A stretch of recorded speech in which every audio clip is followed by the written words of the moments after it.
유성 등산지구 장막동의 둘째 날에 참석하신 모든 성도님들을 진심으로 환영합니다. 오늘은 유성교회 청년반과 함께 매주 유성교회에서 안식일마다 찬양하는 스타일로 경배와 찬양을 함께 하시도록 하겠습니다. 이 시간 우리의 찬양을 언제나 기쁘게 받으시는 주님께 마음을 다하여 찬양하길 원합니다. 첫 번째 찬양은 어쩌면 국민송인 야곱의 축복입니다.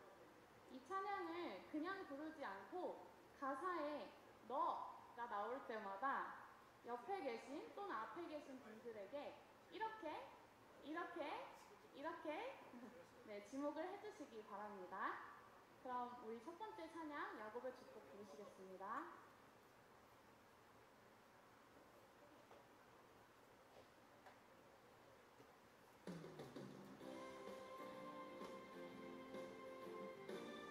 박수도 같이 쳐주시면 좋아요.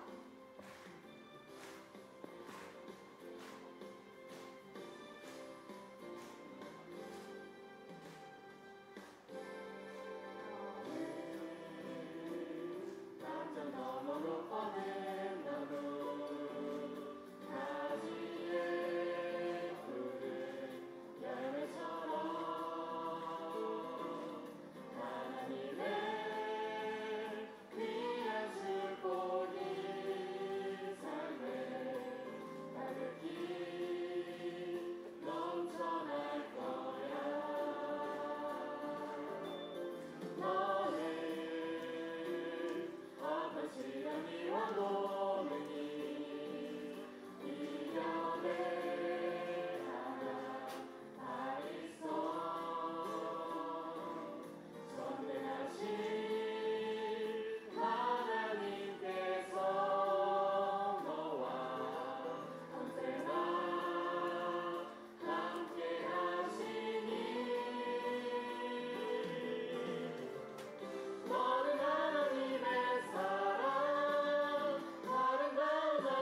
마주 보면서 하나님의 축복을 찬양하니까 분위기가 더욱더 훈훈해지는 것 같습니다.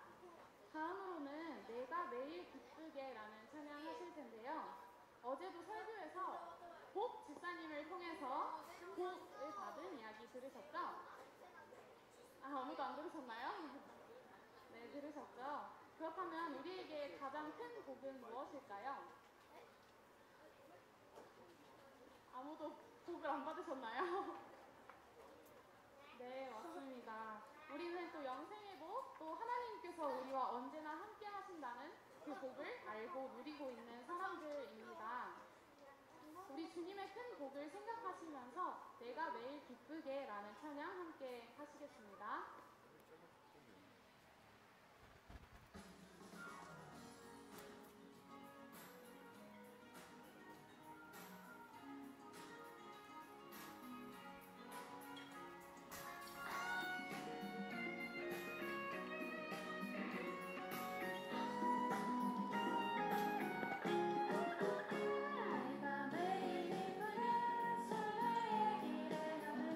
주의 발이 나를 안고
리모컨 일단 쓸게요.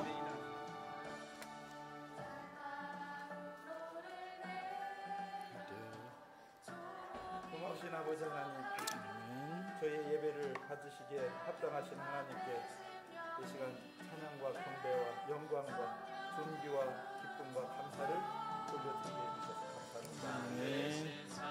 중상 이성지고 서도전지고 9교회가 모여서 한 언약을 맺고 또 한 하나님을 모시고 큰 믿음을 가지고 또 한 성령을 부여해 주셔서 감사합니다. 말씀을 전하시는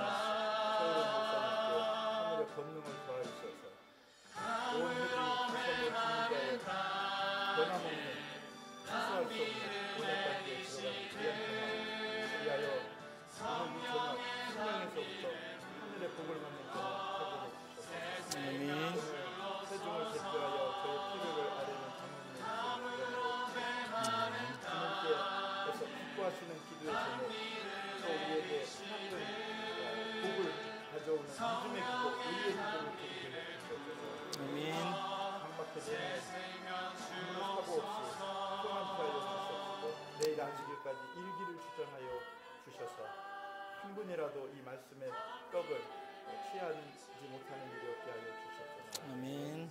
우리의 구주 되시고 또 우리의 희망 되신 예수님 이름으로 기도합니다. 아멘.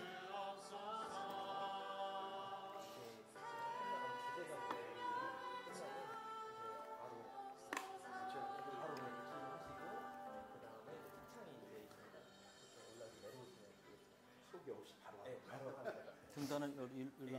어제 저기 등단 때 하시거든요. 그래서 그럼 둘만 올라가나? 오늘 인도자가 없어요. 아 그러면 올라가 있다가 주제가 마치면 하고 내려오면 돼. 주제가 끝나면 오히려 어제랑 오늘 비가 오지 않아서 장막에 모든 분들이 불편함 없이 오실 수 있음에 더욱더 감사한 것 같습니다.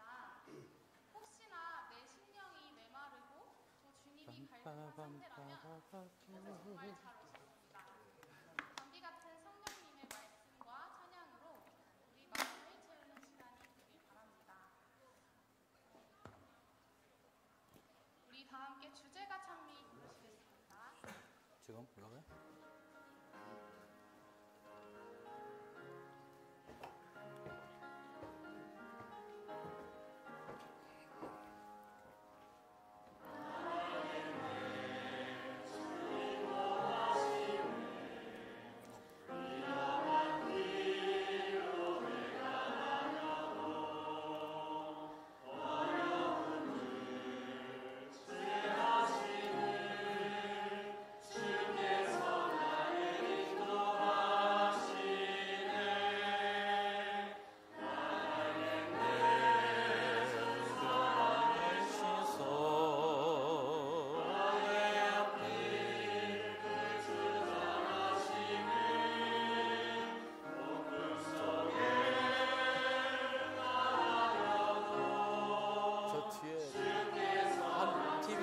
안 보여 글씨가.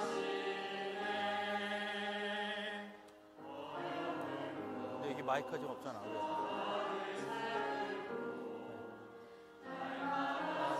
그가 기르시나니 내 영혼도 그걸 보시며 주께서 나를 인도하시네. 난 알겠네 주 살아계셔서 나의 앞길을 주장하심을 벚꽃 속에 나다녀도 주께서 항상 인도하시네. 위험한 산길 사망의 골짜기 내 주와 함께 걸어간다면 두렵지 않네 안전하네 주께서 나를 인도하시네. 난 알겠네 주 살아계시네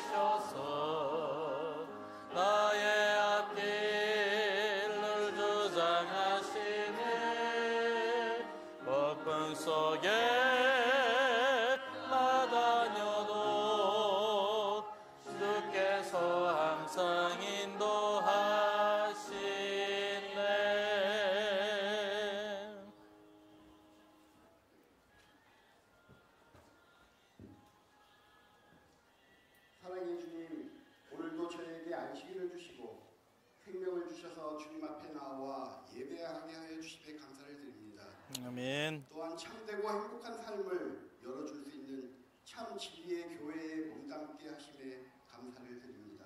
아멘. 깨달음으로 성장하며 매일매일의 삶의 변화가 시작되도록 이 안식일에 축복을 더하여 주시옵소서. 아멘. 우리에게 주어진 이 삶을 소중하게 알고 진리를 귀중하게 여기며 사랑과 온전히 넘치는 그리스도인의 삶을 살아가도록 저희에게 지혜를 더하여 주시옵소서.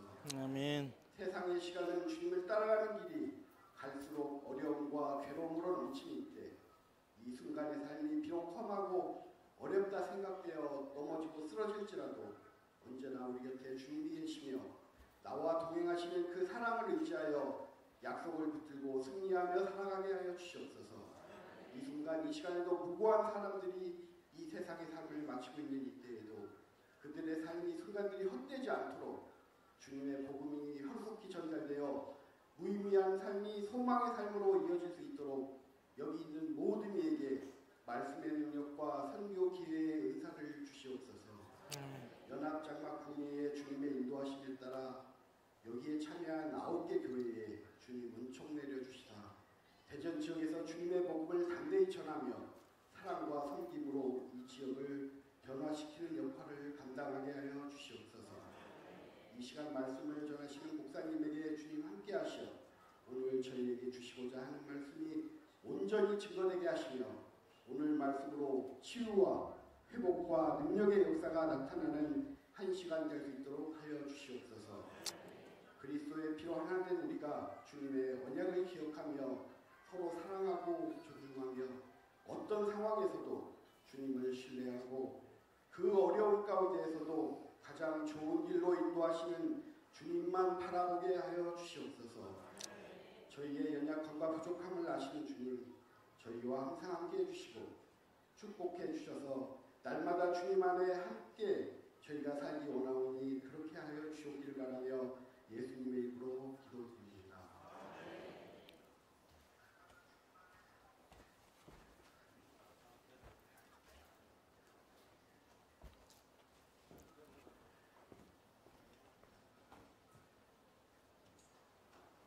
안녕하세요. 오늘 저녁에는 둔산학원교회에서 특찬을 준비했습니다. 하나님께서 가장 기뻐하시는 찬양을 드릴 수 있게 되어서 무척 영광으로 생각합니다. 하나님께서 가장 기뻐하시는 찬미가 어떤 찬양일까요?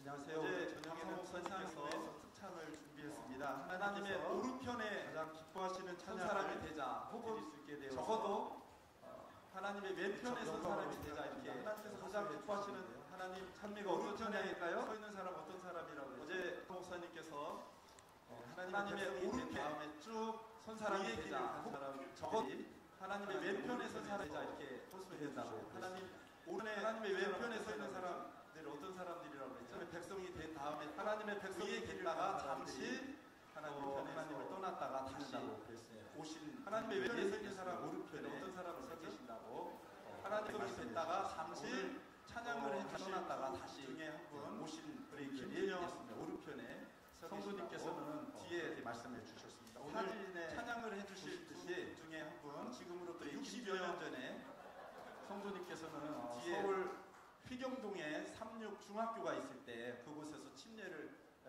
받으셨다가 이제 한 60여 년 재림교회를 떠나셨다가 지난 4월 20일부터 둔산학원교회를 다시 출석하고 계십니다.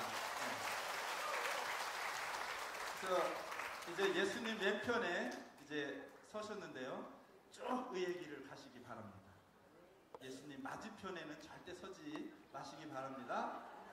자, 또 가운데 서 계신 우리 이매진 성도님께서는 2016년 6월 25일에 노은 반석교회에서 침례를 받으셨다가 잠시 재림교회를 못 나오시다가 교회에서 침례를 받으셨다가 2024년 1월부터 노은 반석교회에 다시 못 나오시다가 오셔서 예수님의 왼편에 1월부터 노은 반석교회에 다시 오셔서 예수님의 저희들이 2월 24일부터 둔산학원교회가 저희들이 2월 24일부터 둔산학원교회가 그리고 5월 단속교회와 연합예배를 드리게 시작했고요. 그래서 우리 5월 11일에 노은 단속교회 대표로 그래서 우리 이매진 성령님께서는 노만성 의사학원 대표로 또 우리 합병한 두 교회의 의사학원 각각 대표로서 합병한 두 교회에 정말 기뻐하시는 대표로서 추천을 해드리게 되었습니다. 정말 기뻐하시는 1월달에 또 4월달에 교회 다시 새롭게 오실 때 1월달에 또 4월달에 교회 다시 새롭게 오실 때 교회에서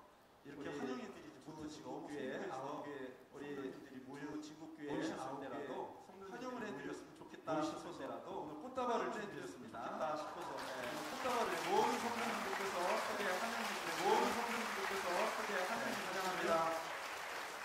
환영합니다. 오늘 귀한 찬양, 오늘 귀한 찬양 기대합니다. 기대합니다.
성도 여러분, 알려주신 두 분께 감사드립니다.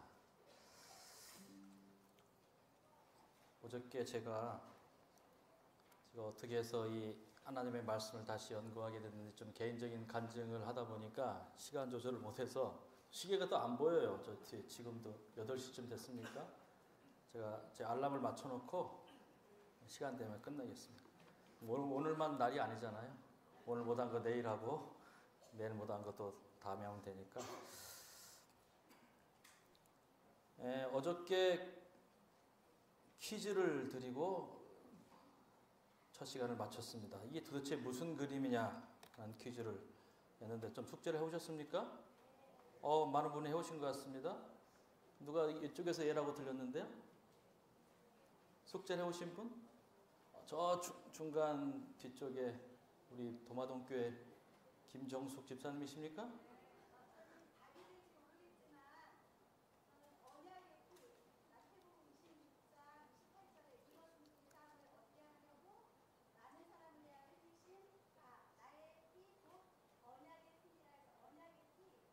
예, 언약의 피라 말씀하셨습니다. 예, 연구를 아주 많이 해오셨네요. 감사합니다. 예, 이 그림을 왼편에 있는 그림을 탁 보는 순간 성경 시대의 초등학생을 데려다 물어봐도 다 1초가 안 돼서 무슨 그림인지 다 단번에 알아차리죠. 그러나 지금 우리가 사는 시대는 언약이라는 개념 자체가 아주 생소한 시대에 우리가 살고 있어요.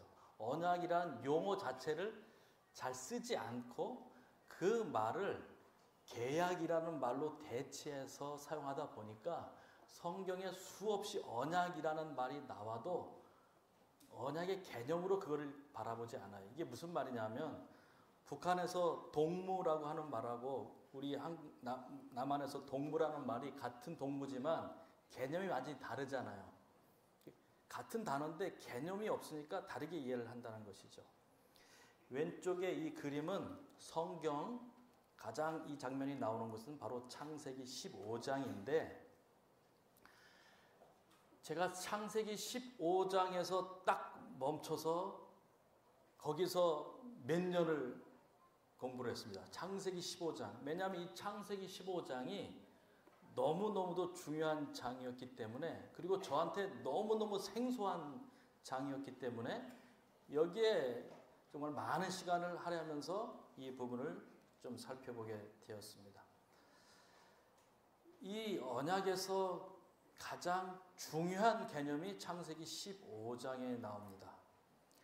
창세기 15장은 하나님과 아브라함이 언약을 체결하는 장면입니다. 하나님과 아브라함이 언약을 체결하는 장면이죠. 여러분 이때 아브라함이 75세에 갈대아 우르를 떠나서 내가 지시할 땅으로 가라는 그 하나님의 명령을 받아서 믿음으로 순종하여서 지금 가나안 땅에 왔잖아요. 그죠? 그때 무슨 약속을 받았습니까? 너는 큰 민족이 될 것이고 복의 근원이 될 것이고 너를 통해서 많은 열국이 축복을 받겠다는 약속을 받고 드디어 가나안 땅에 왔습니다. 가나안 땅에 왔는데 지금 창세기 15장은 가나안 땅에 온 지 10년이 지났습니다. 10년이 지났는데 하늘의 별과 같이 바다의 모래같이 자손을 많게 해줬다는 약속에 1도 성취되지 않았습니다. 10년 동안 아들이 몇 명이나 있었습니까? 아직 없었습니다. 땅은 몇 평이나 받았습니까? 아직 한 평도 받지 못하고 매일매일 이동을 하면서 텐트를 치며 목축을 하면서 살아가는 그런 신세였죠. 이제 아브라함이 85세가 되니까 이제 나이가 점점 더 늙어가고 자손은 없고 하나님의 약속은 있는데 약속이 성취될 것 같지는 않고 그래서 하나님께 먼저 묻게 되지요. 뭐라고 묻습니까? 하나님, 아무래도 제가 나이가 있으니 이제 아들 낳기는 글렀고 제 집에서 어릴 때부터 길렀던 종이지만은 아들 같은 상속자가 하나 있으니 이 엘리에셀을 상속자로 삼아서 내 후손을 이렇게 이어가면 어떻겠습니까? 라는 이야기를 하게 되죠. 근데 여러분 그때 하나님께서 뭐라고 대답하십니까? 아니다. 내 몸에서 날짜가 내 상속자가 될 것이다. 하면서 잠깐 밖으로 나가봐라. 그러면서 하늘의 별을 보게 하시죠. 그러면서 뭐라고 그래요? 하늘의 별을 한번 세워보라. 세울 수 있어요? 없어요? 내 자손이 이 하늘의 별처럼 많아질 것이다. 그런 약속을 하게 됩니다. 그때 아브라함이 여호와 하나님을 믿으니 하나님께서 이를 그의 의로 여기시고라고 했어요. 여러분 아브라함이 하나님의 약속을 지금 자손이 없는데, 땅도 없는데 하늘의 별을 보고 그 별, 수많은 별을 보고 내 아들과 내 자손들이 저렇게 많아질 거라는 사실을 어떻게 했다고요? 믿었어요. 믿었더니 하나님께서 뭐요? 이를 그의 의로 여기셨다. 여러분 사실 그러면 다 끝난 거 아닙니까? 전혀 약속이 성취될 것 같지 않은데 믿었다니까요. 그래서 하나님께서 아브라함을 의롭게 여기셨다니까요. 그러면 다 끝난 거잖아요. 근데 갑자기 아브라함이 이 얘기를 하고 있잖아요. 믿은 사람이, 좀 완전한 믿음을 가지고 있는 사람의 질문이에요. 그가 이르되 주 여호와여 내가 이 땅을 소유로 받을 것을 무엇으로 알리까? 내가 믿습니다. 내가 믿는데 하나님 나한테 표징을 주셔야 되겠습니다. 이 말이죠. 저는 이 질문이 처음에 잘 이해가 되지 않았습니다. 믿었으면 다 끝난 거 아닌가? 이게 로마서 4장 3절과 이 갈라디아서 3장 6절에서 사도 바울이 수없이 이 믿음으로 말미암는 의를 논증할 때마다 이 장면을 끌어다가 이 창세기 15장 8절을 끌어다가 아브라함이 믿었기 때문에 그가 이루어졌다고 이렇게 정말 완전한 믿음을 가지고 있었는데 아브라함은 그때 하나님 나에게 표징을 주십시오라고 했다는 것이죠. 여러분 아브라함은 믿었지만 아주 이상한 요구를 하게 됩니다. 그때 왜 아브라함이 이러한 믿음의 확증을 요구했는가? 거기는 두 가지 이유가 있었다는 것이죠. 두 가지 이유. 두 가지 이유가 있었습니다. 그래서 하나님께서 그 아브라함의 요구를 들어주시게 되죠. 그 두 가지 요구가 무엇입니까? 보좌 선지자 137페이지에 그 두 가지 얘기 나옵니다. 아직도 부조는 아브라함은 자신의 믿음을 확증해주며 만약에 이거 한 가지였다면 하나님께서 아마 답을 안 주실 수도 있을 거예요. 그러나 두 가지 이유였습니다. 첫째는 자기의 믿음을 어떻게 해요? 확증해주며 또 하나는 뭡니까? 그들에 대한 하나님의 은혜로운 이 약속이 목적이 성취되리라는 사실을 누구한테? 후세대들에게 증거해 줄 만한 어떤 표징을 강구했다는 것이죠. 이게 중요합니다. 여러분 우리가 결혼식을 왜 하는 거예요? 둘이 사랑하고 그냥 뭐 같이 살면 되는 거죠. 그런데 결혼식을 하는 게 뭐예요? 그들의 사랑을 뭐예요? 확증해 줄 뿐만 아니라 누구한테? 많은 사람들에게 혹은 그 후손들에게까지도 그들이 어떤 눈에 보이는 표징으로서 결혼식을 한다는 것이요. 여러분 침례식을 왜 합니까? 그냥 교회 다니다가 그냥 계속 다니면 되는 것이 꼭 침례식을 해야 됩니까? 자신의 믿음을 확증할 뿐만 아니라 많은 성도들 앞에서 또 그 후손들에게 내가 하나님 앞에서 거듭났다고 하는 것을 눈에 보이는 표징으로 보여주는 것이 바로 결혼식이고 침례식과 마찬가지로 우리가 온전한 믿음을 가지고 있다 할지라도 우리에게는 한 가지 표징이 필요하다는 것이죠. 우리 자신뿐만 아니라 누구를 위해서? 우리 아들과 딸들과 후손들을 위해서 꼭 필요한 것이 있다고 하는 것입니다. 그러면서 하나님께서 주신 대답이 무엇이었는가? 바로 보좌 선지자 137페이지. 다 같이 한번 읽어보겠습니다. 시작. 주께서는 자신을 낮추시어 당신의 종과 언약을 맺기로 하시고 엄숙한 계약의 비준을 위하여 사람들 사이에서 일반적으로 행하여지던 형식을 채택하셨다. 그래서 아브라함의 믿음을 확증할 뿐만 아니라 후세대들에게 보여줄 눈에 보이는 표징을 하나님께서는 어떤 방법을 통해서요? 언약을 맺어주는 방법으로 언약 체결식을 통해서 그렇게 보여주시기를 원했다고 했습니다. 그러면서 어떤 방식이냐? 그 당시 사람들 사이에서 일반적으로 행하여지던 형식을 채택하셨다라고 말하고 있습니다. 제가 이제 성경과 또 예내신과 그리고 언약에 대한 이 책과 자료들을 쭉 종합해서 이 당시에 사람들이 일반적으로 행하던 언약 체결식이 뭐 길지만은 5개로 딱 요약하면 이런 방법으로 언약 체결식을 했습니다. 두 사람이 언약을 체결한다고 하면 반드시 1번이 뭐냐면 짐승의 중간을 쪼개어서 제단 위에 양쪽에 이렇게 올려놓는 것이에요. 짐승을 잡았습니다. 근데 어떻게 잡았어요? 중간을 쪼개서 반반씩 마주 대어 놓고 그 다음에 어떻게 합니까? 두 번째는 쪼갠 고기 사이를, 그 고기 사이를 한 사람씩 지나가면서 손을 들고 맹세를 하면 그때 피를 뿌리고 하면서 이 피맹세를 하게 되죠. 그 다음에 이제 한 명 지나가고 또 다른 당사자가 지나가고 둘이 이제 돌아올 때는 손을 붙잡고 다시 돌아오게 되죠. 그런 다음에 이제 우리 둘 사이는 언약이 체결되었다라고 하는 이제 문서, 증서를 기록하고 그 다음에 이제 우리가 축제를, 잔치를 벌이면서 하게 되죠. 그래서 이 언약 체결식의 형태가 오늘날까지 다 사라져 버렸지만 가장 많이 남아있는 것이 바로 결혼식이죠. 결혼식은 그래서 이 하객들이 양쪽에 이렇게 앉아 있으면 가운데를 비워놓고 신랑이 입장을 하고 신부가 입장한 다음에 둘이 혼인 서약 맹세를 한 다음에 나갈 때는 둘이 어떻게 합니까? 손을 잡고 나가게 되는 것이죠. 그래서 여러분, 이 언약을 공부하신 분들은 결혼식 가셔서 그 장면을 유심히 보셔야 됩니다. 어떤 신랑 신부는 입장하자마자 손을 잡아요. 그러면 가서 빨리 떼어놓으셔야 됩니다. 왜냐하면 아니다.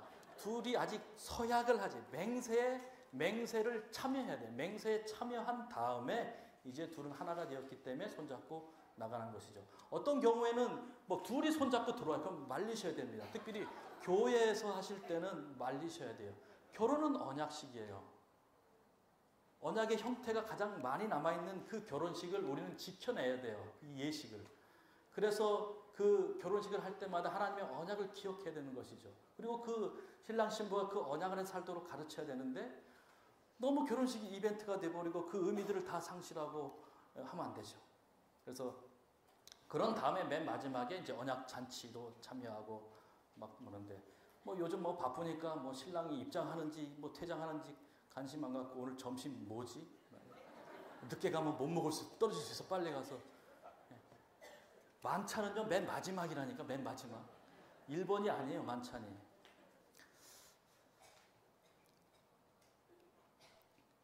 이 창세기 15장 10절은 이 언약의 첫 절차가 아까 뭐라고 그랬습니까? 뭘 준비하는 거예요? 제물, 짐승을 준비하죠. 그 짐승을 어떻게 합니까? 반으로 쪼갭니다. 중간을 쪼개죠.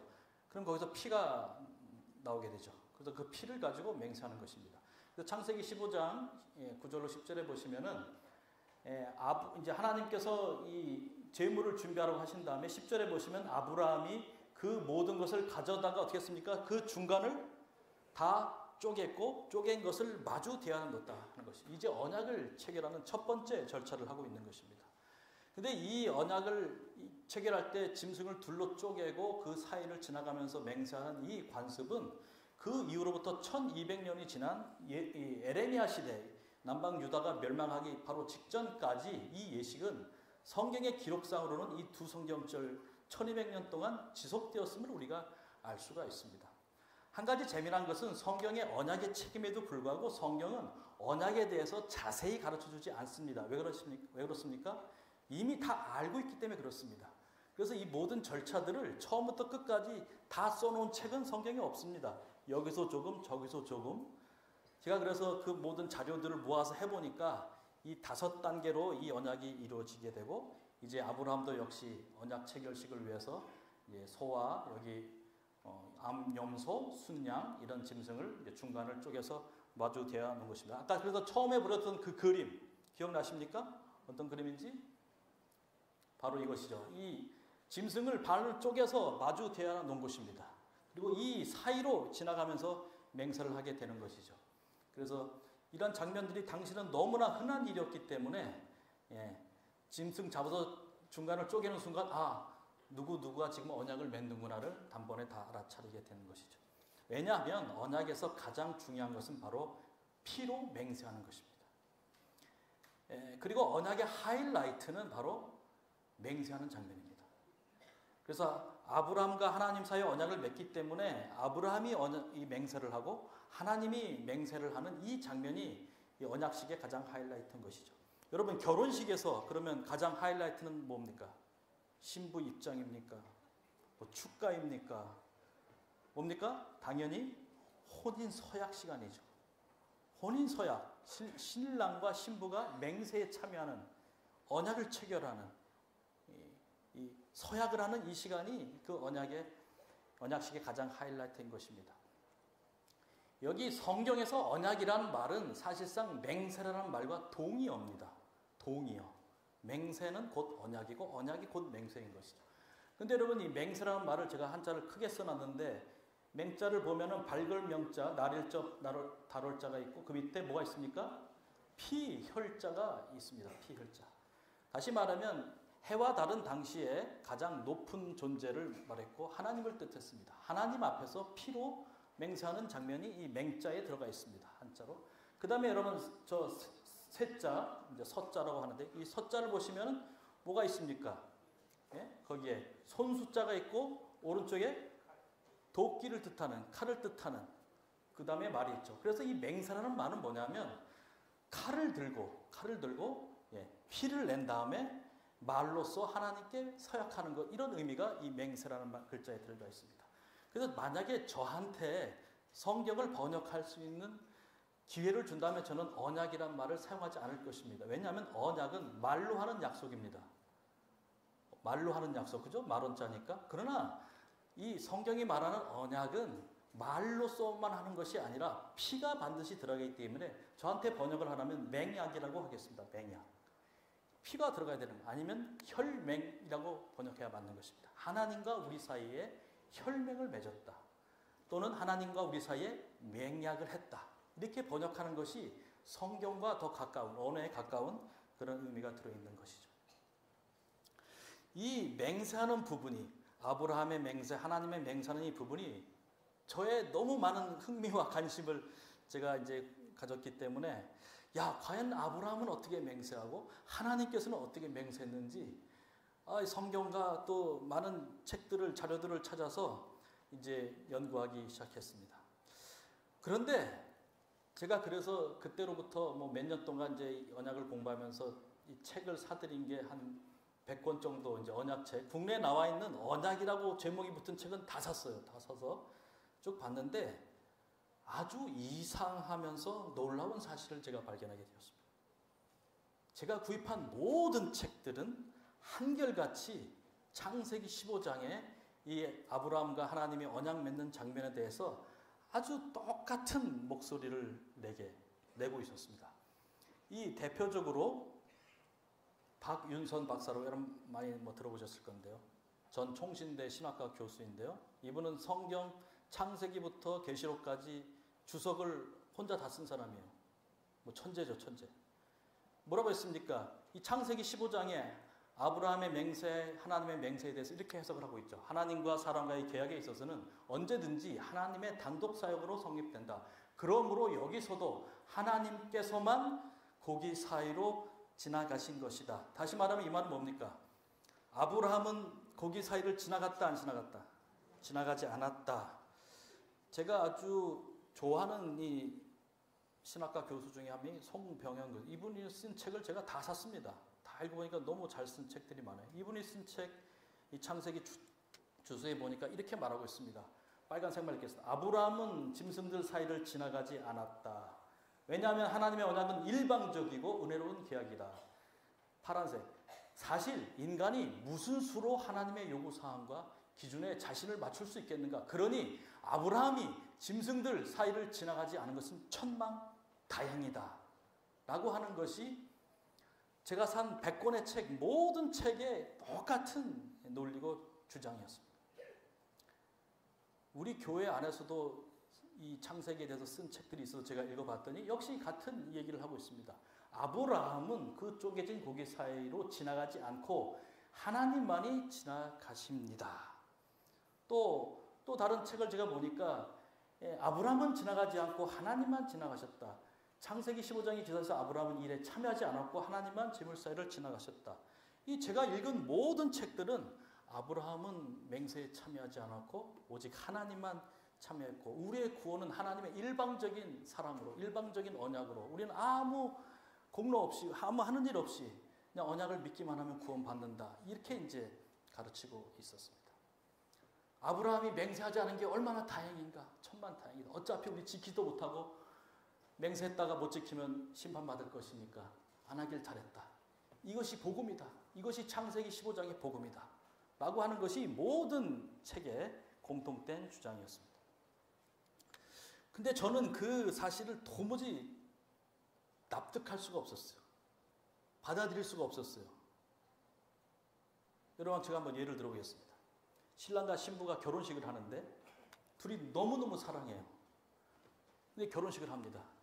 주례자가 묻죠. 신랑에게 묻습니다. 신랑, 당신은 뭐 이제 앞으로 신부 누가 결혼하면은 뭐 쭉 레퍼토리가 있잖아요. 그죠? 뭐 검은 머리 팥불이 되도록 뭐 괴로우나 즐거우나 슬프나 기쁠 때나 쭉 건강할 때나 아플 때나 하면서 이 아내를 사랑하겠습니까? 이렇게 묻습니다. 그죠? 그럼 뭐 합니까? 예 하든지 뭐 손을 들든지 이렇게 서약을 하죠. 그리고 이제 신부에게 묻겠습니다.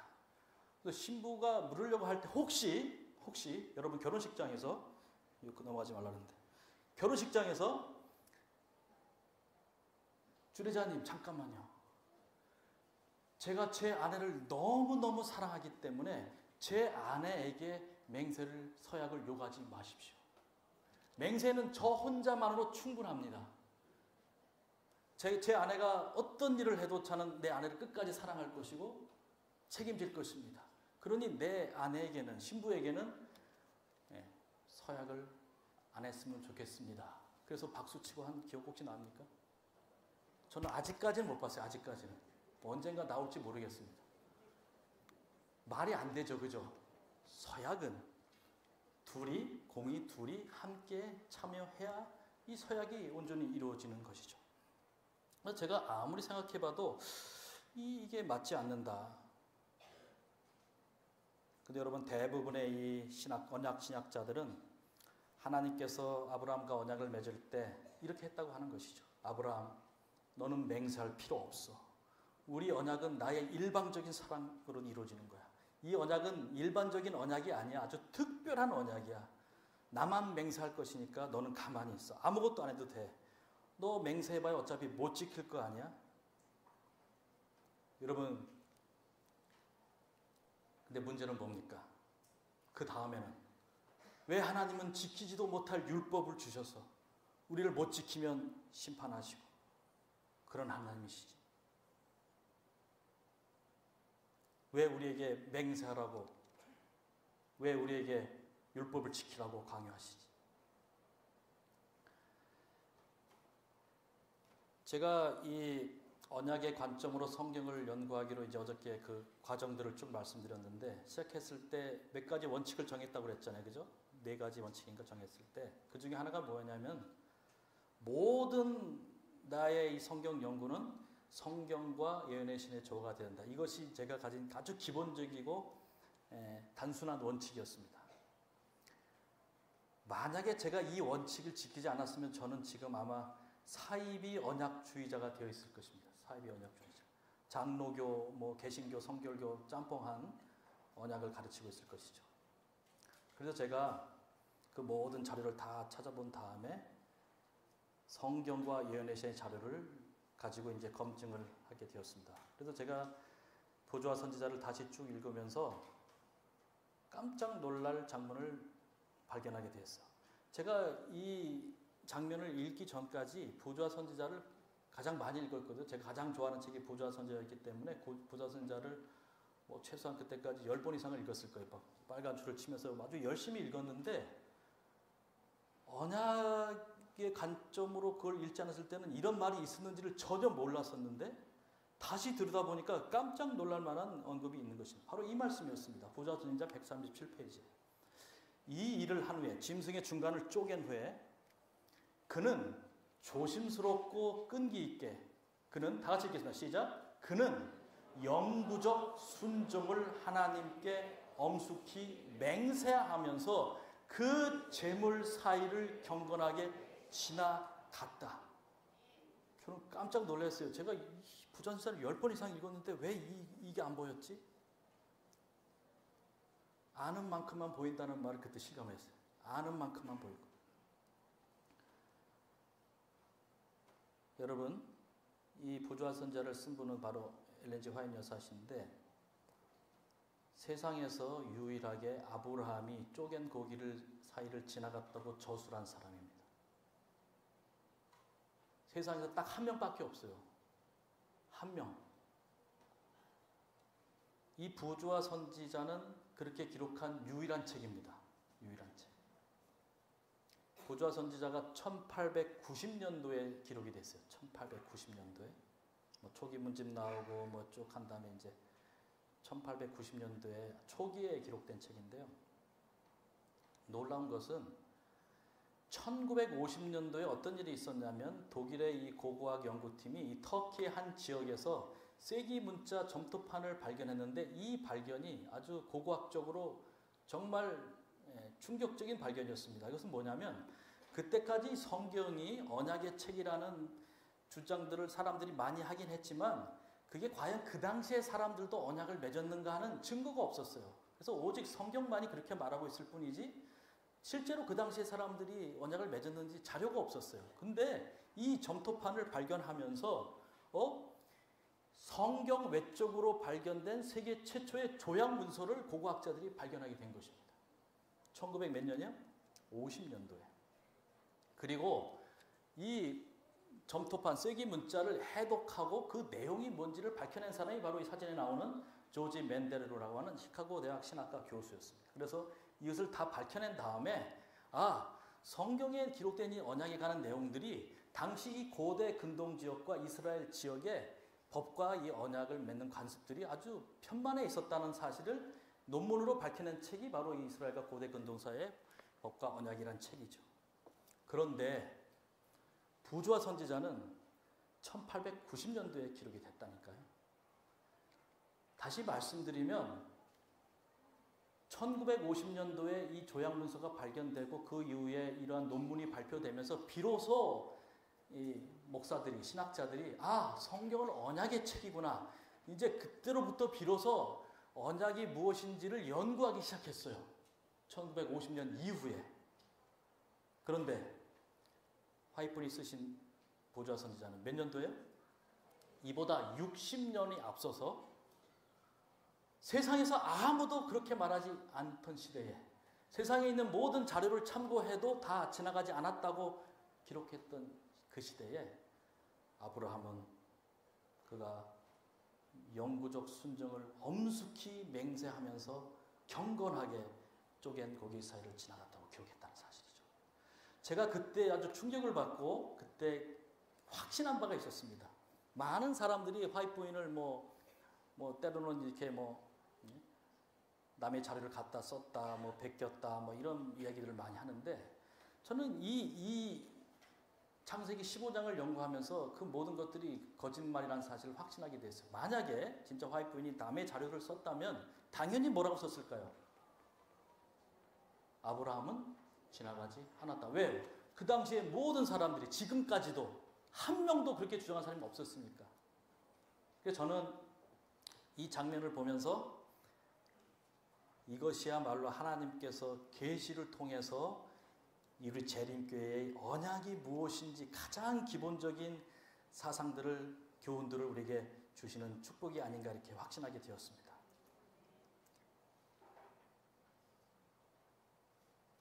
하나님께서는 우리 재림교회에 이 언약의 진리를 주시기 위해서 100명의 신학자가 아니라 1명의 선지자를 주셨습니다.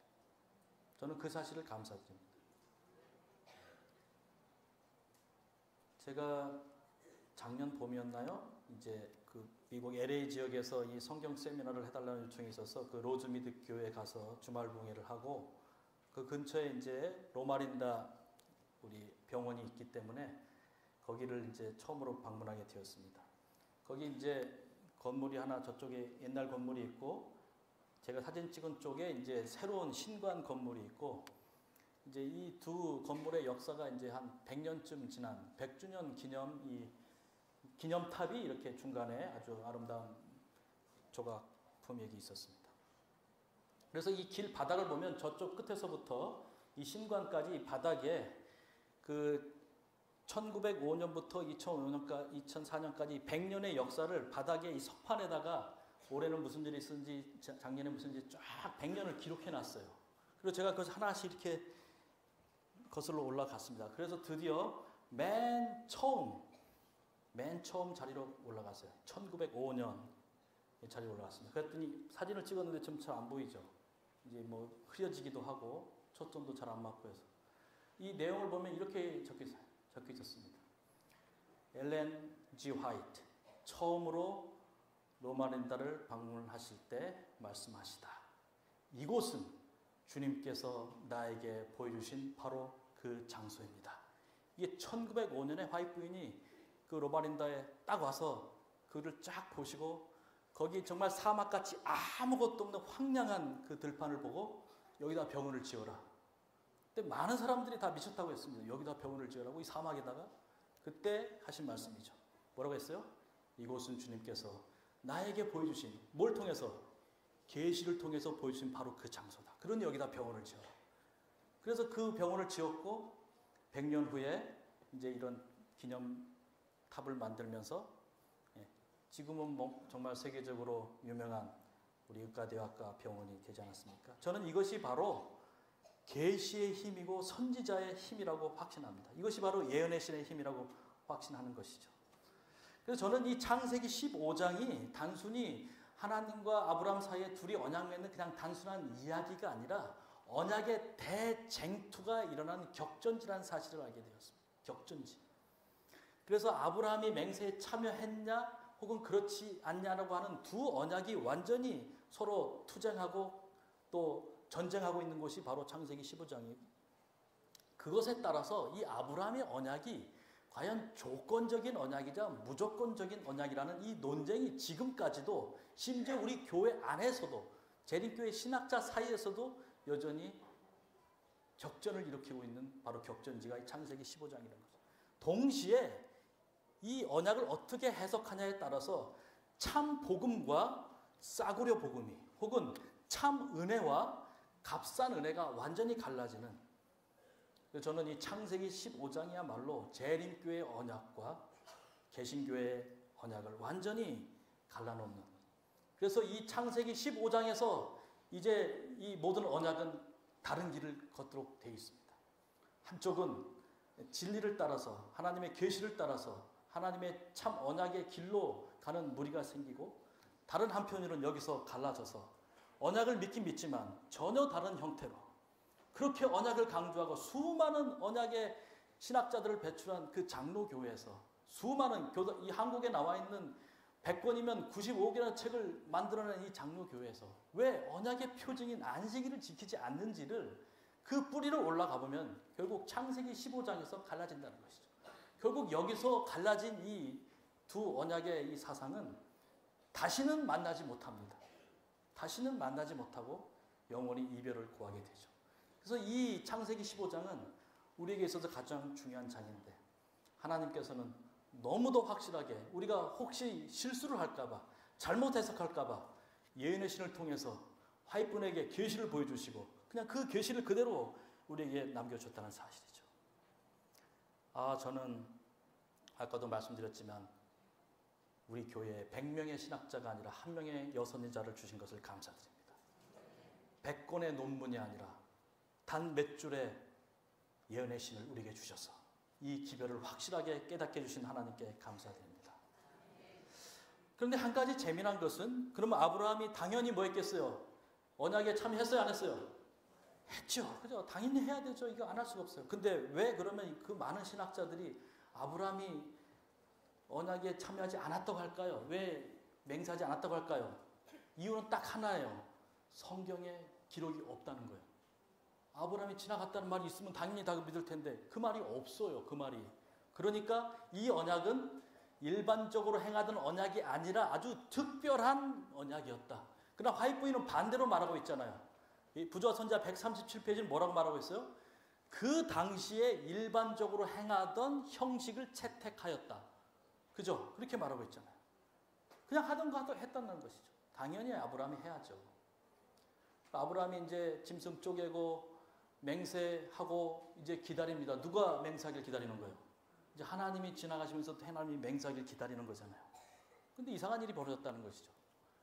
12절에 보니까 해질 때, 아니 지금 몇 시에 시작했는데 시간 안 나오지만 뭐 오전에 했든 오후에 했든 아브라함이 뭐 5분 후면 지나갈 줄 알아서 한 3분 후면 하나님이 나타날 줄 알았는데 해가 지도록 하나님이 나타나지 않으신 거예요. 그럼 생각해 보세요. 이상한 결혼식이 된 거예요. 신랑 입장하고 신부가 들어오길 기다리는데 뭐 5분 지나고 10분 지나고 1시간 지나고 안 오고 해질 때까지 신부가 안 나타나는 거예요. 지금 이게 결혼식 다 불러놓고 이게 말이 됩니까? 아주 이상한 결혼식이 됐잖아요. 그래갖고 해가 질 때 또 문제는 뭐냐면 아브라함에게 깊은 잠이 임했다. 이제 신랑이 기다리다 지쳐갖고 이제 막 자는 거예요. 신부는 안 들어오고. 근데 여기 깊은 잠이라고 하는 것은 그냥 잠이 아니에요. 하나님께서 하와를 창조하실 때 아브라함을 깊이 잠들게 했다라는 그 단어가 똑같이 쓰였어요. 일반적인 잠이 아니에요. 피곤해서 자는 잠이 아니에요. 하나님께서 재우신 잠이에요. 그런 다음에 17절에 보시면 해가 져서 어두울 때에 드디어 하나님께서 나타나시는데 거기 보니까 연기 나는 화로가 보이며 뭐가 나타났습니까? 타는 횃불이 쪼갠 고기 사이로 지나더라. 이게 어저께 제목이거든요. 어저께 이걸 여기까지 끝냈어야 되는데 못 끝내 죄송합니다. 드디어 하나님께서 지나가셨다는 거죠. 문제입니다. 문제. 왜 하나님께서는 아브라함을 잠재우신 다음에 잠들게 하신 다음에 하나님께서 지나가셨는가? 이상하잖아요. 당연히 깨 있어야 되잖아요. 잠들어 있는데 해가 다 떨어졌는데 그때 지나가셨다. 여러분, 잠을 자면 아무것도 못하지만 잠을 자야만 할 수 있는 게 있습니다. 잠을 자야만 할 수 있는 게 뭘까요? 꿈을 꾸는 거죠. 하나님의 계시를 받는 거죠. 다시 말하면 하나님께서 아브라함이 맹세하신 다음에 하나님께서 맹세하기 전에 아브라함에게 꼭 보여주실 것이 있었다고 하는 것이죠. 아브라함아, 네가 언약을 참여하고 언약에 맹세를 하고 짐승을 쪼개고 피를 뿌리고 맹세를 한다고 해도 네가 이 사실을 알지 못한다면 너는 결코 이 언약을 지킬 수 없을 것이다. 그러니 내가 너에게 보여줄 것이 있다. 그래서 보여주신 내용이 바로 부자선지자 137페이지에 나오는데 바로 이 장면입니다. 여러분, 이 장면이 제가 산 100권의 그 수많은 언약 신학자들이 쓴 책에는 이 구절이 나올 수가 없죠. 왜요? 이 장면은 뭐예요? 하나님께서 계시로 준 장면이기 때문에 어느 신학자들도 이 내용을 쓸 수가 없어요. 근데 뭐라고 했습니까? 화해분께서 같이 읽겠습니다. 시작. 위대한 희생 제물이신 그리스도의 죽으심과 그분께서 영광 가운데 오시는 모습을 통해 여기서 구속의 경륜이 그에게 제시되었다. 또 아브라함은 이 땅이 약속의 최종적이요 완전한 성취로 그에게 영원한 유업으로 주어지기 위하여 에덴의 아름다움으로 회복되는 것을 보았다. 이 말을 정리하면은 아브라함이 그 짧은 시간 동안에 잠들어 있는 동안에 계시를 통해서 세 가지를 보았다고 하는 것입니다. 첫째는 뭡니까? 예수님의 죽으심, 십자가를 보았어요. 예수님을 본 것입니다. 그 다음에 두 번째는 영광 가운데 오시는 모습, 예수님의 재림도 아브라함이 보았습니다. 그 다음에 마지막 뭐까지 봤어요? 땅, 이 지구가 완전히 회복되는 장면까지도 보게 된 것이죠. 그러면서 이 세 가지를 패키지로 묶어서 성경은 예언의 시는 뭐라고 표현했냐면 구속의 경륜이 그에게 제시되었다라고 말하고 있습니다. 다시 말씀드리면 언약에 있어서 가장 중요한 것은 우리의 맹세도 아니요 하나님의 맹세가 아니라 그 우리의 맹세와 하나님의 맹세 사이에 예수 그리스도의 맹세가 있어야 된다는 사실이에요. 예수 그리스도의 십자가와 그분의 재림이라고 하는 이 엄청난 복음의 소식이 우리의 맹세와 하나님 맹세 사이에 있어야 된다는 것이에요. 이것을 깨닫지 못하면 우리가 하루에 수십 번씩 하나님께 맹세해도 우리는 연약한 우리 자신이 쓰러지는 모습을 보고 큰 낙심을 경험하게 된다는 것이죠. 여러분 기억하십시오. 하나님께서 아브라함과 언약을 맺으실 때 아브라함의 맹세 이후에 예수 그리스도를 보여주셨다는 사실을, 예수 그리스도가 우리의 맹세를 지켜줄 보증이 되는 사실을 여러분 믿으시길 바랍니다. 히브리서 7장 21절에 오직 예수는 자기의 말씀하신 이로 말미암아 맹세로 되신 것이라 주께서 맹세하시고 뉘우치지 아니하시니 내가 영원히 제사장이라 할 것이다. 이런 말씀하세요. 그렇게 예수님을 다 보여주니까 아브라함이 꿈에서 깼을 때, 언약을 다 맺었을 때 여전히 그에게는 아들이 없었고, 여전히 그에게는 땅이 없었고, 여전히 그에게는 아직도 내일 또 텐트를 치고 다른 곳에 이동을 해야 되고, 그가 걷는 땅은 여전히 사막길이었지만 그는 춤출 수 있었다는 것이. 그가 가는 땅이 지금 좀 걸어가면 먼지가 나고, 그런 땅이었지만 그는 먼지 나는 사막을 걷는 것이 아니라 에덴의 모습으로 회복된 그 땅을 마음속에 새기면서 그 길을 걷고 있다는 것이죠. 그는 아직 자손이 하나도 없었지만 이 자손을 통해서 탄생할 예수님을 본 순간 이미 그 자손의 약속이 믿어져 버린 것이죠. 그리고 그 자손들을 통해서 태어난 예수님께서 재림하시는 그 장면을 본 순간 나에게 닥쳐올 어떤 고난과 어떠한 문제도 그에게 아무 영향을 미치지 못했다는 것이죠. 이 약속과 이 믿음이 오늘 우리에게 필요한 것입니다. 우리의 맹세는 아무것도 아니죠. 예수께서 우리와 함께 계시기 때문에, 그분이 우리의 언약의 보증이기 때문에 오늘 우리가 이 언약 안에 머물러 있는 것입니다. 그 하나님을 찬양하시고 하나님께 감사하시길 바랍니다. 드디어 이제 타는 해가 져서 어두울 때 타는 햇불이 쪼갠 고기로 지났더라 했습니다. 성경은 단순히 지나갔다고 말하고 있습니다. 근데 화이트보이는 여기다 한 가지를 더 주석을 달았죠. 뭐라고 했습니까? 왜 지나갔을 때 이 모든 것이 불탔다고 했습니다. 쪼개진 고기들이 그 송아지와 염소와 이런 모든 희생 제물들이 다 불타서 완전히 잿더미가 되어버렸습니다. 그 의미를 뭐라고 했습니까? 사람들과 더불어 세우신 하나님의 이 같은 언약의 뭐로써요? 보증으로서 하나님의 임재를 상징하는 연기난 풀무와 탄 횃불이 쪼개진 짐승을 지나가면 그것을 모두 어떻게 해요? 태워버렸다. 이 쪼개진 짐승이 뜻하는, 의미하는, 상징하는 예수 그리스도의 완전한 희생을 통해서만이 너희가 언약을 지킬 수 있고 언약 안에 머물 수 있고 언약의 축복을 누릴 수 있고 언약 백성을 유지할 수 있다는 사실을 가르쳐 주신다는 것이죠. 예수 그리스도가 이 언약의 핵심이고 보증이시고 주인공이시고 유일한 우리의 소망임을 이 창세기 15장은 보여주고 있다는 사실이죠. 그런데 오늘날 이 교회 안에서는 아직도 이 아브라함 언약을 가지고 이 언약이 조건적인지 무조건적인지, 대부분의 많은 개신교회들은 아브라함의 언약은 일방적인 언약, 무조건적인 언약, 하나님의 사랑은 무조건적인 사랑, 우리의 순종 여부와 관계없이, 안식일 준수와 관계없이, 술, 담배 문제와 관계없이 우리가 하나님의 사랑을 믿기만 하면 무조건적인 사랑, 구원에 의해서 구원받는 거짓 복음을 가르치고 있죠. 그것을 우리는 세대주의라고 부르지만, 세대주의라고 불리는 신학적 노선을 추구하는 사람들은 아브라함 언약이 이른바 무조건적인 거라고 강조한다. 우리 게르트 하젤 박사님은 우리 재림교회의 대표적인 언약 신학자이죠. 여러분, 은혜로 맺은 새 언약 한 번씩 다 읽어보실 텐데요. 저는 창세기 15장을 이제 결론을 내리면서 우리 재림교회는 분명한 이 언약의 노선을 지향하고 있는데, 그것은 바로 뭐냐면 언약에는 두 개의 날개가 있다는 것입니다. 뭐라고요? 언약에는 두 날개가 있다는 것이죠. 여러분, 새가 아무리 뭐 날개가 크고 힘이 센 새라 할지라도 새가 날개 하나로 날 수 있습니까? 절대 날 수가 없죠. 언약에는 두 날개가 있다. 이게 무조건적이냐 뭐 조건적이냐, 이걸 떠나서 우리는 두 날개가 필요하다는 사실을 기억해야 됩니다. 첫째는 믿음과 순종의 날개입니다. 아브라함이 맹세하면서 뭐라고 맹세했어요? 내가 하나님의 율법을 순종하겠습니다 라고 맹세했죠.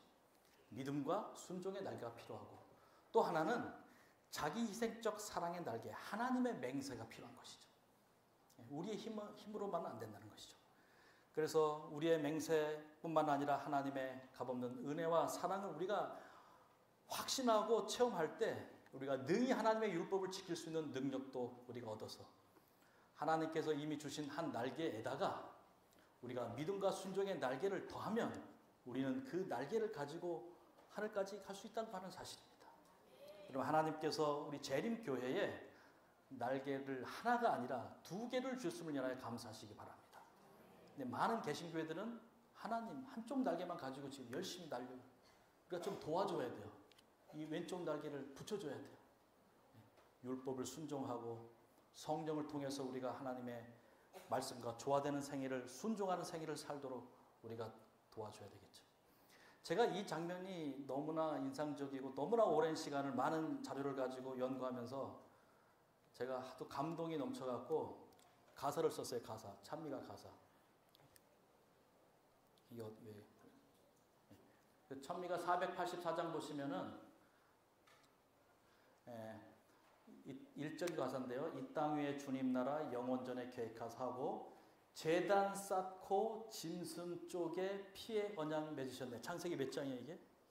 창세기 15장. 아브라함이 중간을 쪼개고 맹세하면서 지나가는 장면. 하나님도 지나가시는 장면. 그죠? 손을 들고 목숨 바쳐 맹세의 길 걸으시니. 그때 아브라함도 지나가고 하나님도 지나가면서 맹세 맺는 이 장면. 그래서 그때의 감동을 이렇게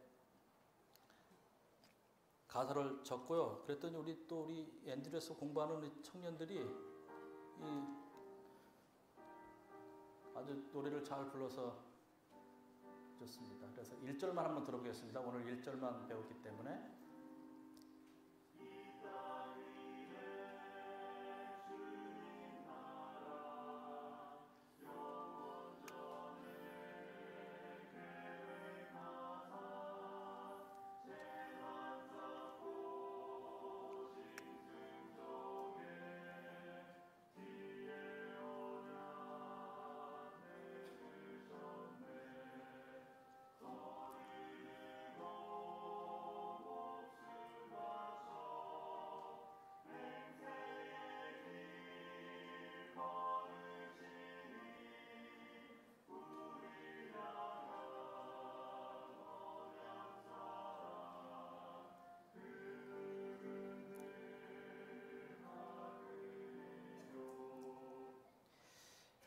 그래서 어저께 하려고 했던 부분을 여기까지 마치겠습니다. 이제 뭐 5분이 남았기 때문에 제가 5분 더 하다가 오늘 말씀을 마무리. 오늘 말씀의 제목은 태양아 너는 기분 위에 머무르라입니다.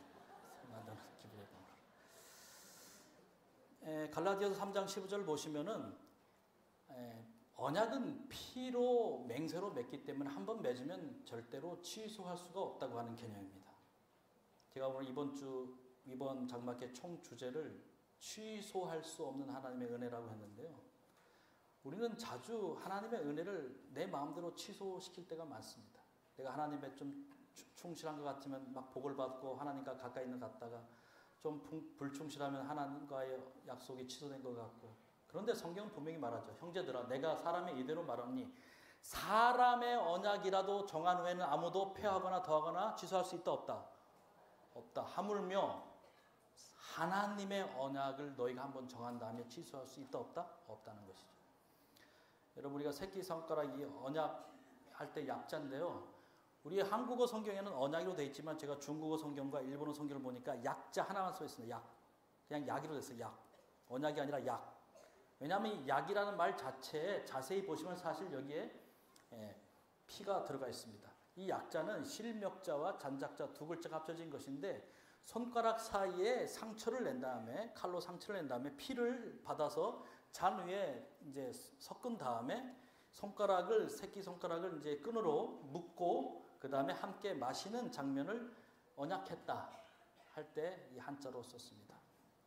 그래서 새끼 손가락을 걸고 약속하는 것은 둘이 약속을 할 때 언약을 맺을 때 했던 간수에서 나왔죠. 제가 필리핀에 한번 갔다가 그 세부에 가면 산 페드로 요새라는 곳이 있는데 그곳 지하에 가면은 그 그림들이 몇 개 걸려 있는데 그 중에 하나가 이 필리핀을 처음 발견한 이 스페인의 이 탐험가 마젤란이 처음에 이제 이 세부에 들어와서 세부를 정복하기 위해서 전쟁을 벌이고 그 추장이었던 후마본이 맞서서 한 달간이를 싸웁니다. 싸우다가 이제 우리 싸우지 말고 우리가 조약을 맺자, 언약을 맺자. 이 스페인과 이 필리핀이 싸우지 말고 언약을 맺자 해서 이 두 대표자가 이제 피의 언약을 맺게 되죠.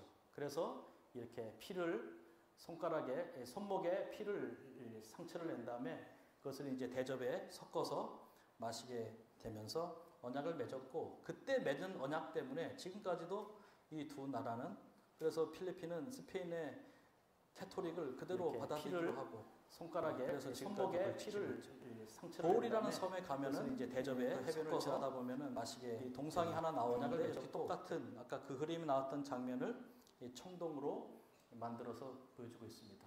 이 사진을 자세히 보면 이 손가락에 이 손목에 이 칼을 베어서 이제 피를 흘린 다음에 언약을 체결한 것을 볼 수가 있습니다. 이렇게 맹세를 할 때 피 언약을 체결할 때 손목에 상처를 내어서 하게 되죠. 그래서 성경에 보면은 이 원래 악수라고 하는 것은 손을 잡는 것이 아니라 서로 언약의 상처를 낸 이 손목 부위를 맞잡는 것이 이 손악수의 기원이었고 성경에도 보면 그가 이미 손을 내밀어 언약하였다. 맹세를 업신여겼다 하면서 또 이사야 62장 8절에도 여호와께서 그 오른손으로 맹세하셨다 했을 때 바로 이 손목의 상처를 암시하고 있습니다. 그래서 이 성경에 대표적으로 한 번 맺은 언약은 절대 취소할 수 없다는 사실을 가장 잘 보여주는 이야기가 바로 기브온 족속의 이야기입니다. 그래서 오늘은 알람이 울렸는데 소리가 안 났네요.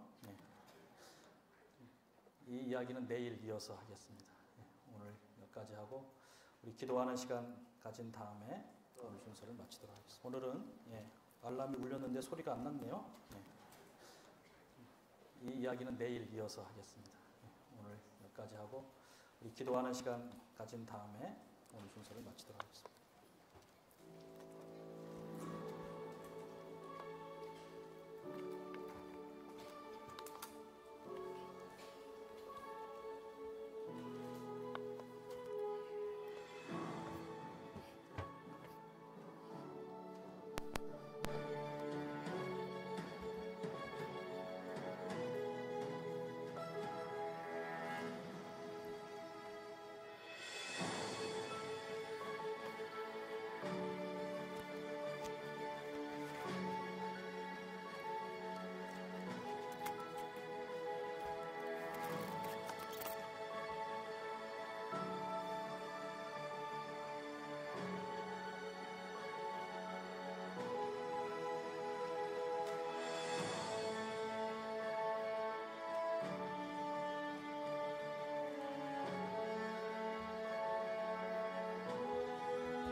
지금 이 시간은 우리 기도의 시간입니다.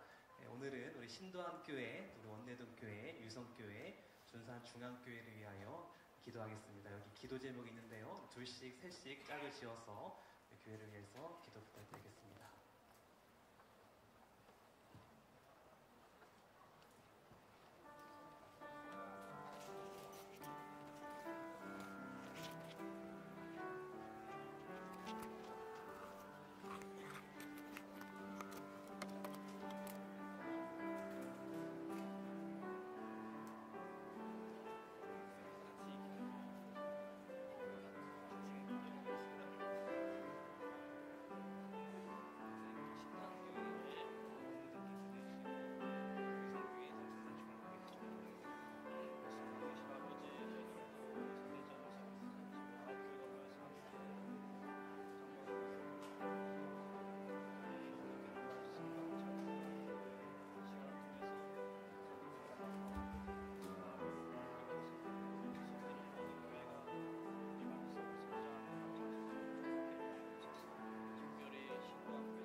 하늘에 계신 아버지, 저희들을 사랑하셔서 언약 백성으로 삼아 주시니 감사합니다. 뿐만 아니라 우리에게 확실한 언약의 복음을 허락하셔서 하나님께서 우리가 피 맹세를 믿으시고 아브라함이 그 쪼갠 고기를 사이를 지나가며 맹세했을 뿐만 아니라 그때에 예수 그리스도의 십자가와 재림의 장면과 새하늘과 새 땅까지 보여주셔서 우리의 언약을 잊혀주시고 보증해 주시니 감사합니다. 주님께 주신 이 언약의 기별을 우리가 이 마지막 때에 안식일의 기별과 재림의 기별과 건강의 기별과 모든 기별을 잘 조롭게 연합하여 온전한 복음으로 잘 전할 수 있도록 축복하셔서 우리 자신이 먼저 언약의 축복을 경험하고 우리 교회가 경험하고 이 모든 축복들을 우리 지역사회에 능히 나눠줄 수 있도록 도와주시옵소서. 안식일을 주셔서 언약을 기억하게 하시니 감사합니다. 그 놀라운 약속하신 축복들을 오늘부터 또 안식일 모든 시간마다 우리 모두가 누리고 경험하고 그 경험을 함께 나누고 하나님을 찬양할 수 있도록 우리 서대전 유성 둔산 지역의 9교회 모든 성도들에게 하나님의 풍성하신 은혜가 함께하여 주시옵소서. 예수 그리스도의 이름으로 간절히 축원드리옵나이다.